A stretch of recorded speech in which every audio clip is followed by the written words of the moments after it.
আসসালামু আলাইকুম। আশা করি প্রত্যেকে ভালো আছেন। লাভলু স্টাডি পয়েন্ট এর পক্ষ থেকে সবাইকে আন্তরিক শুভেচ্ছা। এসএসসি পরীক্ষার্থীদের বিজ্ঞান বিভাগের একটি গুরুত্বপূর্ণ বিষয় হচ্ছে রসায়ন। তো রসায়নের আজকে আমরা প্রথম চ্যাপ্টার নিয়ে আলোচনা করব। প্রথম চ্যাপ্টারটি খুবই সহজ। আমরা প্রত্যেকটি লাইন বাই লাইন পড়ব এবং ব্যাখ্যা জানার চেষ্টা করব এবং প্রথম অধ্যায় থেকে কোন কোন অংশগুলো পরীক্ষাতে আসে এগুলো আমরা একটু জানার চেষ্টা করব। তো চলো শুরু করা যাক। প্রথম অধ্যায়, রসায়নের ধারণা, দ্য কনসেপ্টস অফ কেমিস্ট্রি।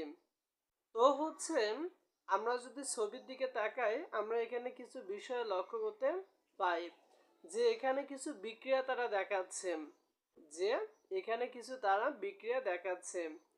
আসলে কোন কোন মৌলগুলো মিলে কোন কোন যৌগ গঠিত হয় এবং কোন যৌগের কি রকম রং প্রদান করে, প্রথম অধ্যায়টা পুরোটাই পড়ার পর আমরা এই বিষয়গুলো পুরোটাই জানতে পারবো। তো চলো বিষয়গুলো আমরা একটু ধাপে ধাপে জানার চেষ্টা করি। তোমরা যারা নবম শ্রেণীর বিজ্ঞান বিভাগের ছাত্র তারা রসায়ন বইটি হাতে পেয়েছ। বইটি হাতে পেয়ে কিছু প্রশ্ন তোমাদের মনের মধ্যে ঘুরপাক খাচ্ছে।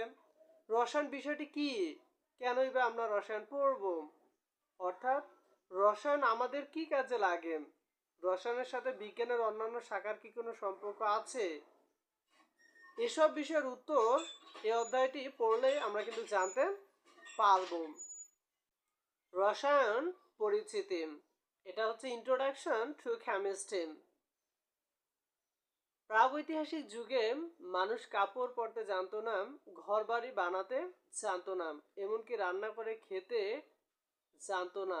আজ ডিজিটালাইজেশনের যুগে মানুষ কত কিনা করছে, তাপকে নিয়ন্ত্রণ করে বিভিন্ন কাজে ব্যবহার করছে, বিদ্যুৎ উৎপাদন করতে শিখেছে, বিদ্যুৎকে ব্যবহার করে মানুষ কত কি করছে, ইন্টারনেট ব্যবহার করে মানুষ ঘরে বসে পৃথিবীর কোথায় কি ঘটছে তা দেখতে পাচ্ছে। এগুলো সব কিছুই হচ্ছে বিজ্ঞানের অবদান। সুতরাং স্বাভাবিকভাবেই প্রশ্ন হয় বিজ্ঞান কি। তো প্রশ্ন হচ্ছে যে বিজ্ঞান কি, বিজ্ঞান কি। তো এই প্রশ্নটা পরীক্ষাতে প্রচুর পরিমাণে আসে। বিজ্ঞান হলো মানব জাতির পদ্ধতিগত নিয়ামানুক ধারাবাহিক প্রচেষ্টা যার দ্বারা প্রকৃতিকে নিয়ন্ত্রণ করে নিজেদের কল্যাণের কাজে লাগানো হয়, এটাই হচ্ছে আমাদের বিজ্ঞান। তাহলে বিজ্ঞান কি এই বিষয়টা কিন্তু আমরা জানলাম যে বিজ্ঞান হলো মানব জাতির পদ্ধতিগত নিয়ামক ধারাবাহিক প্রচেষ্টা যার দ্বারা প্রকৃতিকে নিয়ন্ত্রণ করে নিজেদের কল্যাণের কাজে লাগানো হয়, এটাই হচ্ছে আমাদের সায়েন্স বা বিজ্ঞান। এই অংশটা পরীক্ষাতে অনেক বেশি পরিমাণে আসে। বিজ্ঞানের অনেকগুলো শাখা আছে যার মধ্যে রসায়ন হলো অন্যতম প্রধান শাখা। এখানে প্রশ্ন হচ্ছে রসায়ন কি। রসায়ন কি বিজ্ঞানের যে শাখায় মৌল বা মৌলিক পদার্থ সমন্বয়ে গঠিত যৌগ বা যৌগিক পদার্থের সংযুক্তি গঠন প্রকৃতি ধর্ম ইত্যাদি ব্যবহার এবং বস্তুসমূহের পারস্পরিক রূপান্তর ও রূপান্তরকালে শক্তি মূলত তাপ শক্তি শোষণ ও নিঃসরণ আলোচনা করা হয় তাকে রসায়ন বলে। তাহলে রসায়ন কি এই ডেফিনিশনটা কিন্তু আমরা জানলাম যে বিজ্ঞানের যে শাখায় মৌল বা মৌলিক পদার্থের সমন্বয়ে গঠিত যৌগ বা যৌগিক পদার্থের সংযুক্তি গঠন প্রকৃতি ধর্ম ইত্যাদি ব্যবহার এবং বস্তুসমূহের পারস্পরিক রূপান্তরকালে শক্তি মূলত তাপ শক্তি শোষণ ও নিঃসরণ আলোচনা করা হয় তাকে রসায়ন বলে। এই রসায়ন কি, এই অংশটা পরীক্ষাতে সবচেয়ে প্রচুর পরিমাণে আসে। তো এই ডেফিনেশনটা আমাদেরকে মুখস্থ রাখতে হবে। আমরা জানি কয়লা পোড়ালে অর্থাৎ কার্বনকে পোড়ালে তাপ উৎপাদিত হয়, সেই সাথে কার্বন ডাইঅক্সাইড যৌগ গঠিত হয়। আদ্য পরিবেশে লোহা বা লোহা নির্মিত জিনিস রেখে দিলে তাতে মরিচা পড়ে। বিভিন্ন গাছের নির্যাস থেকে ওষুধ ও সুগন্ধি নিষ্কাশন করা হয়। আকরিক থেকে বিভিন্ন ধাতু নিষ্কাশন ইত্যাদি হচ্ছে রসায়নের কতিপয় উদাহরণ। বলা যায় প্রাগৈতিহাসিক যুগ থেকে মানুষ জেনে অথবা না জেনে বিভিন্নভাবে রসায়ন ব্যবহার করছে। এ পর্যন্ত পাওয়া তথ্য অনুযায়ী প্রথম ব্যবহৃত ধাতুর নাম হচ্ছে কি তামা। যে এ পর্যন্ত পাওয়া তথ্য অনুযায়ী প্রথম ব্যবহৃত ধাতুর নাম হচ্ছে তামা। বিভিন্ন ইলেকট্রনিক্স যে তারগুলো আছে, এই তারগুলোতে আমরা সবচেয়ে তামার ব্যবহার দেখতে পাই। তো এই তথ্যটাও পরীক্ষাতে প্রচুর পরিমাণে আসে।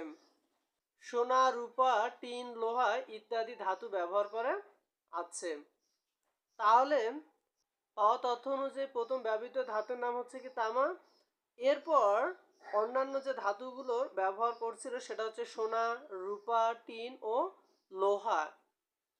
খ্রিস্টপূর্ব 3500 অব্দের দিকে কপার ও টিন ধাতুকে গলিয়ে তরলে পরিণত করে এই দুটি তরলকে একত্র করে মেশানো হয়।